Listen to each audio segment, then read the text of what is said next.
What'd you do, man? Well, I basically just worked at the house. I mean, What? Well, it was just my projects, you know, so I'm back from vacation. One of the most important people on Fast and Loud walked away without warning. In 2017, master mechanic Aaron Kaufman calmly told Richard Rawlings that his vacation from Gas Monkey Garage would be permanent. After 14 years together, the partnership that built Gas Monkey Garage was suddenly over. So why did Aaron Kaufman really decide to leave the show that made him famous? And what happened after he walked away from one of reality television's biggest automotive empires? Join us as we uncover the real story behind Aaron Kaufman's departure. 110 hours a week. I'm not afraid anything's gonna fall off. That's not the problem.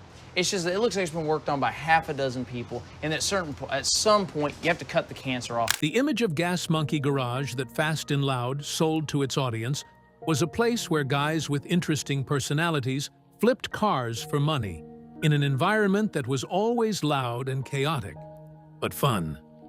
The reality, particularly for the person responsible for making the cars actually run, was something closer to a controlled endurance event. Aaron Kaufman has described falling asleep in cars he was in the middle of restoring because he had been in the garage so long that his body simply stopped cooperating. He described working up to 110 hours a week. But that wasn't all. He also described the specific compression that television applied to a craft that was never designed to fit inside a 9-day turnaround. A car that would normally take months to do correctly being handed to him on a Monday with a deadline by the end of the following week, with cameras in his face the entire time he was trying to find a solution that the problem did not actually have in that time frame. The viewers at home saw the transformation. They did not see the hours that produced it or the cost to the man in the middle of them. The build that finally made him see the fork in the road was a De Tomaso Pantera. Cars like that are the reason people become serious fabricators. They are big, complicated, historically significant, and deeply unforgiving of shortcuts. Aaron told Art of Gears, "To be quite blunt, the Pantera build you don't see on the show, cars guys get it, but a lot of people don't. The tipping point, that's the bottom end of the type of cars I want to build. I wanted to build cars that were that big or bigger, and then TV needed cars that were much smaller than that." That is the clearest version of the conflict he has ever put into words. The show needed products. He needed projects. Those are not the same thing, and the gap between them was eventually too wide to work around. Richard, for his part, described Aaron's departure as something that came completely out of left field and said in a blog post that it was not my decision. He also called it a painstaking process moving forward without his talents, and acknowledged that Kaufman had been there since day one. What neither of them said publicly at the time, but what Aaron addressed more directly years later, was that the relationship itself had quietly eroded well before the announcement. "Richard and I were having difficulty being in the same building together," Aaron told Restamod Air in a December 2021 interview.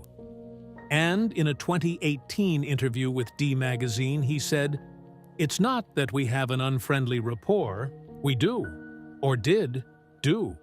We just don't have much of one at all these days. But the deal is, I see the world very much differently than Richard does. I see how we interact with humans differently, what relationships with people are worth." The friendship that 14 million viewers believed they were watching was, by Richard's own description, an employer-employee relationship. Everybody thought we were these buddies and everything, and actually, he was just my employee from the time he was 20 until 2 years ago, Richard said. "We didn't hang out outside of work." The chemistry on screen was real enough. The relationship underneath it was something different. So what does someone who just walked away from one of the most watched automotive shows on cable television actually do next? If the answer was simply opens a shop, this story would be unremarkable. The answer is more interesting than that. Arklight Fabrication. Hey everybody, I'm Aaron Kaufman of Arklight Fab. We used to be Fast and Loud fame of Gas Monkey Garage, but we've moved on to a couple new things. The big thing for us... Aaron Kaufman opened Arklight Fabrication in Dallas, Texas in 2017. And from the first day of its existence, it was nothing like Gas Monkey Garage.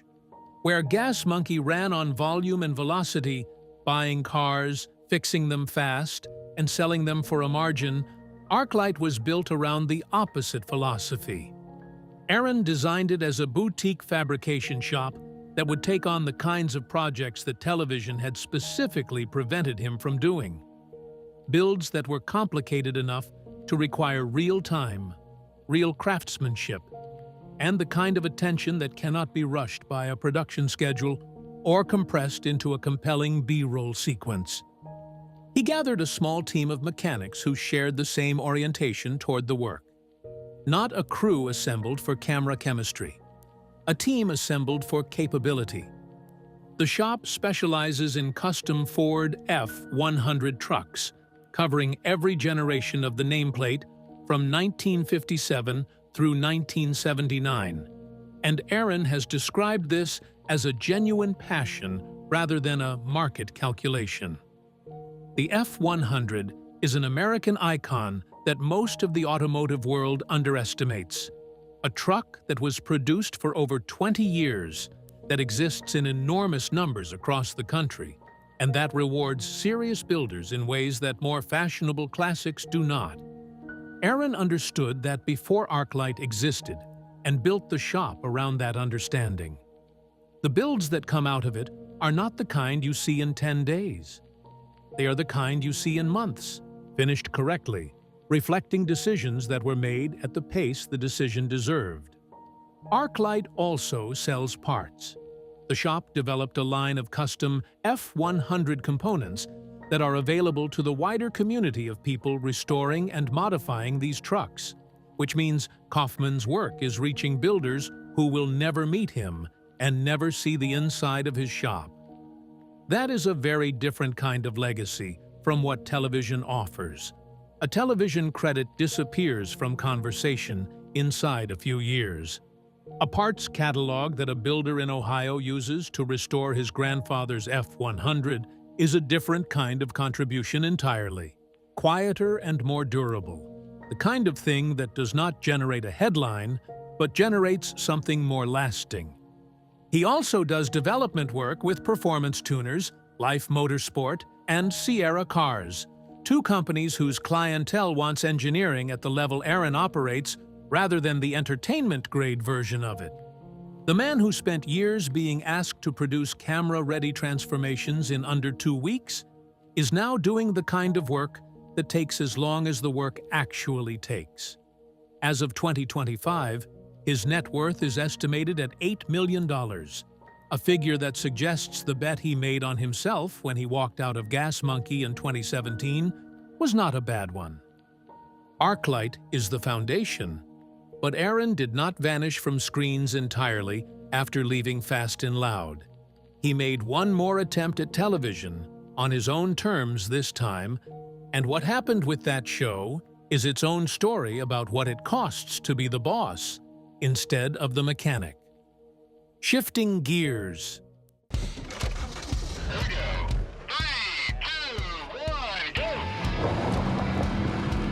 Eyes up, turn in and brake. Discovery came back to Aaron in 2018 with an offer that was structurally different from Fast and Loud in almost every way that mattered. The new show was called Shifting Gears with Aaron Kaufman. He was not the supporting cast to someone else's personality. He was the star, the producer, and the creative authority. The format was not about flipping cars for profit. It was about exploring different corners of car culture, finding interesting builders and drivers and communities, and doing the kind of storytelling that a gear-obsessed man with genuine curiosity about the automotive world actually wants to make. He filmed it at Arklight's headquarters. He controlled the pace. He was not falling asleep in cars he was trying to finish before a network deadline. For the first time in his television career, the show existed to serve his interests, rather than requiring him to serve its. The show ran for 2 seasons in 2018 and then stopped. It did not get canceled with a dramatic announcement or a public dispute. It simply ended, the way most independent-minded television projects end when the network and the creator have different ideas about what the show should become. And neither side is wrong exactly, but both sides know the gap is not closable. Aaron has not made another season since the final episode aired in October 2018, and he has not appeared to be in any hurry to make one. He gave an honest accounting of his priorities in the years since. The shop takes up the time. The builds take up the energy. The thing he left television to do is the thing he is doing.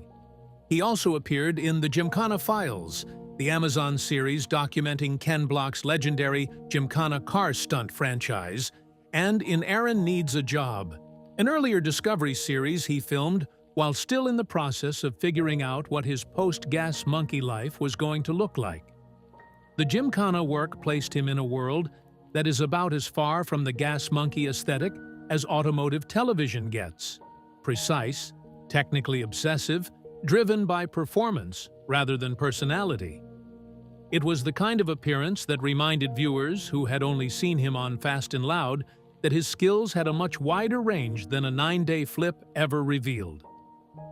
The television chapter has been quieter than most people expected from someone who was, for several years, one of the most recognizable mechanics on American cable. But the reason it is quieter is also the reason everything else he has built has lasted. And understanding what he actually walked away from tells you why the trade was worth it. What Fast and Loud actually was. Fast and Loud ran for 16 seasons on Discovery between 2012 and 2020, and at its peak was one of the most watched automotive shows on cable television. The premise was deceptively simple. Richard Rawlings finds cheap cars, Aaron Kaufman and the Gas Monkey crew fix and modify them. Rawlings sells them for a profit. The tension between Rawlings' instinct for the deal and Aaron's instinct for the craft was the engine of the show, and it was not entirely manufactured. The disagreements were real. The different philosophies were real. Richard saw the garage as a business that made money through volume and personality. Aaron saw it as a workshop that made cars worth owning through skill and time. Those two views were compatible enough to produce 12 seasons of compelling television and not quite compatible enough to survive indefinitely. The show's best episodes happened in the space between those two philosophies. The departure happened because that space eventually ran out. For Aaron specifically, the show created a specific kind of double bind that is worth naming. The more popular he became as a television personality, the more the show needed him to be that personality, rather than the mechanic underneath it. Viewers tuned in partly for the builds and partly for the dynamic between him and Richard, which meant that production needed to preserve and amplify that dynamic, regardless of whether it was organically producing tension on a given day.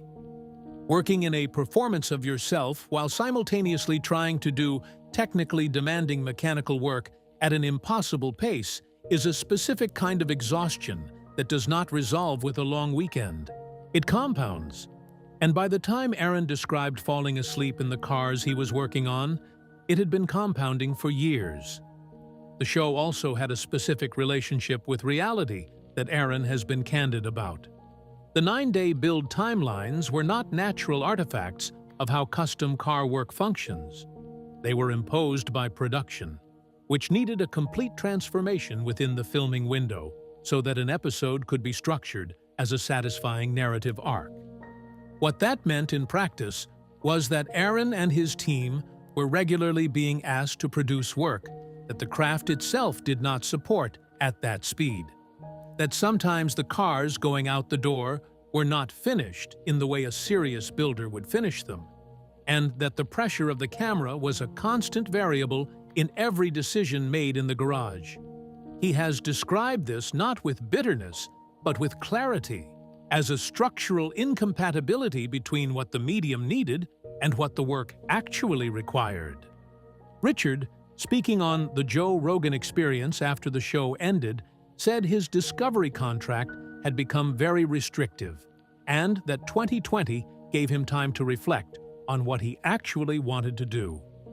He ended the show on his own terms and moved into new ventures, including a series called Wheels and Deals and a car buying operation called Gas Monkey Buys. He and Kaufman have not been on screen together since the split. Their relationship, never the close friendship the show implied, has remained at cordial distance. What the show gave both of them was enormous. A national audience, a platform, a cultural footprint that neither of them would have built at the same speed without Discovery behind it.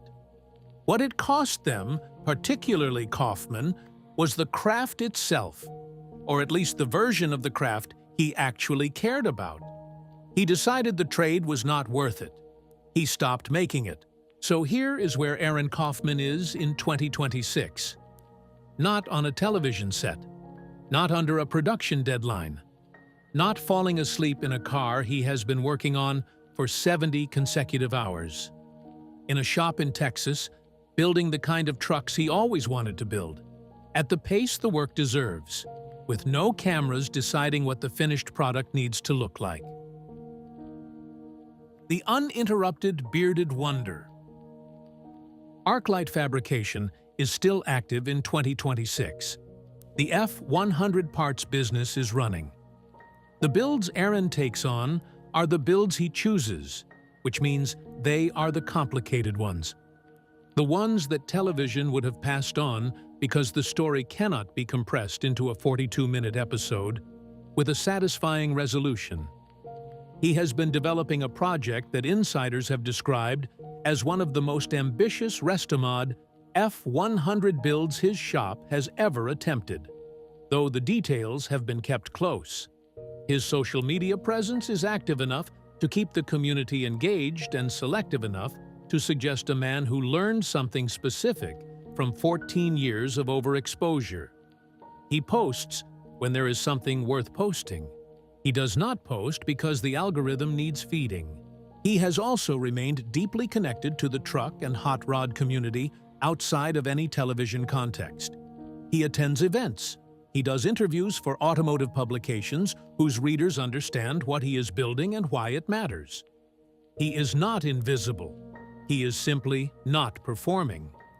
That is a distinction that sounds small from the outside and is enormous from the inside of a career that once required him to produce a compelling television personality at 110 hours a week on no sleep. The version of Aaron Kaufman that exists in 2026 is quieter than the one viewers remember from Fast and Loud, and he seems considerably happier for it. The question that follows him from the Fast and Loud era, the one about whether he and Richard are actually friends, has never been cleanly answered because the honest answer requires defining what friendship means when two people built something significant together and now largely do not communicate. Aaron has said there is no hostility. Richard has said Aaron was his employee, not his friend. Both of those things can be true simultaneously without resolving the question. What they built together was real. What it cost each of them to build it was real.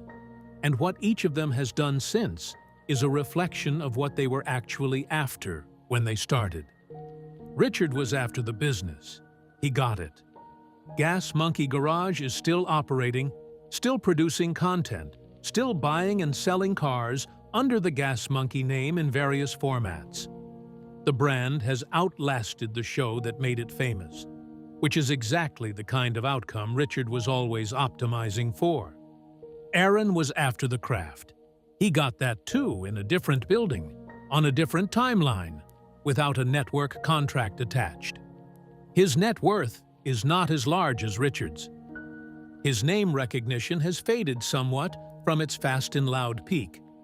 His social media following is a fraction of what Richard commands. None of those metrics measure the thing Aaron actually cares about, which is whether the cars he is building are actually as good as he knows how to make them. By that measure, the one that matters to him, he is winning every day. The larger point, the one that the Fast and Loud story keeps bumping into every time someone asks what happened to Aaron Kaufman, is that the most interesting thing about his post-show life is its consistency. He said in 2017 that he wanted to build bigger cars at the pace they deserved. He is doing that in 2026. He said he saw the world differently from Richard, that he valued human relationships differently, that the thing television was asking him to be was not the thing he wanted to be. Everything since has been a demonstration of what he meant. He is not more famous. He is more himself. For the person who spent 14 years working 110-hour weeks to support someone else's brand, that trade looks considerably better than the alternative. Did Aaron Kaufman make the right decision walking away from Fast and Loud? Or should he have stayed and built the brand with Richard Rawlings? Share your thoughts with us in the comments section. Remember to like, share, and subscribe for more. Also, click the next video showing on your screen. You will enjoy it.